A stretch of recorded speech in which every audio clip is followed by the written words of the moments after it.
आज अयोध्या के भव्य राम मंदिर में भगवान रामलला की प्राण प्रतिष्ठा हो गई है। शुभ मुहूर्त में रामलला की प्राण प्रतिष्ठा के दौरान पीएम मोदी मौजूद रहे, लेकिन राम मंदिर प्राण प्रतिष्ठा समारोह में लाल कृष्ण आडवाणी शामिल नहीं हो पाए। आइए जानते हैं आडवाणी क्यों नहीं अयोध्या के भव्य समारोह में शामिल नहीं हुए और राम मंदिर आंदोलन और इसके स्थापित होने से कैसे उनका अहम नाता जुड़ा हुआ है। बताया गया है कि उनके राम मंदिर समारोह में शामिल होने की वजह भीषण ठंड का मौसम कारण रहा, जबकि इससे पहले खबर थी कि एल.के. आडवाणी रामलला की प्राण प्रतिष्ठा समारोह में शामिल होंगे। आपको बता दें कि श्री राम की नगरी अयोध्या राम मंदिर में प्राण प्रतिष्ठा समारोह के इस बहुप्रतीक्षित समारोह के धार्मिक अनुष्ठानों में प्रधानमंत्री नरेंद्र मोदी शामिल हुए। भगवान राम के बाल रूप रामलला की मूर्ति की प्राण प्रतिष्ठा में देश के प्रमुख आध्यात्मिक और धार्मिक संप्रदायों के प्रतिनिधियों, विभिन्न आदिवासी समुदाय के प्रतिनिधियों सहित सभी क्षेत्र के प्रमुख लोग भी शामिल हुए। बता दें कि भाजपा के वरिष्ठ नेता और देश के पूर्व उप प्रधानमंत्री एल.के. आडवाणी ने राम मंदिर स्थापना को लेकर कहा था कि श्री राम भारत की सांस्कृतिक और सभ्यतागत विरासत में एक सम्मानित स्थान रखते हैं और अनुग्रह, गरिमा और शिष्टता के प्रतीक हैं।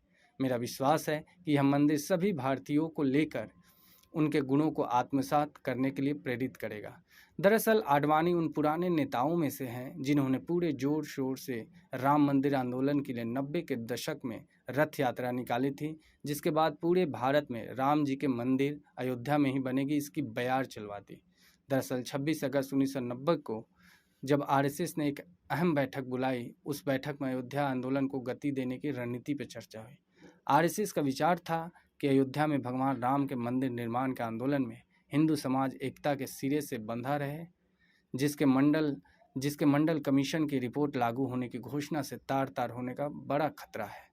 तब भाजपा नेता एल.के. आडवाणी के नेतृत्व में भाजपा के बैनर तले हिंदू एकता की कोशिशों में अपने योगदान को उत्सुक थी। उसे अयोध्या आंदोलन को आरएसएस से मिले समर्थन ने दिशा दे दिया।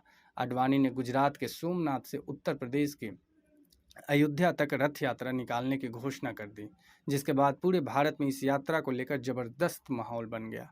एल.के. आडवाणी की रथ यात्रा की शुरुआत 25 सितंबर 1990 को सोमनाथ से यात्रा शुरू हो गई। यात्रा को आगे बढ़ाने से पहले आडवाणी ने एक धारदार भाषण दिया और अंत में भाषण को यह कहते हुए समाप्त किया कि सौगंध राम की खाते हैं, मंदिर वहीं बनाएंगे। इस भाषण के बाद यात्रा शुरू हुई और यात्रा में भारी जन सैलाब उमड़ पड़ा था।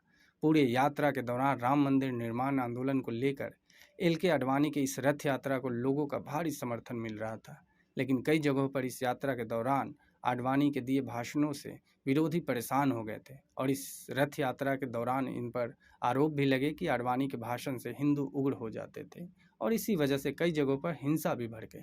बहरहाल तय कार्यक्रम के मुताबिक रथ यात्रा को 30 अक्टूबर 1992 को अयोध्या पहुंचना था, लेकिन 22 अक्टूबर को आडवाणी का दल बल बिहार के समस्तीपुर में जब पहुंचता है, तभी रात में उन्हें उस वक्त के बिहार के सीएम लालू प्रसाद यादव ने गिरफ्तार करवा लिया था, यह कहते हुए कि इनके भाषणों से और इनके रथ यात्रा से बिहार में सामाजिक माहौल और सामाजिक समरसता को खतरा है।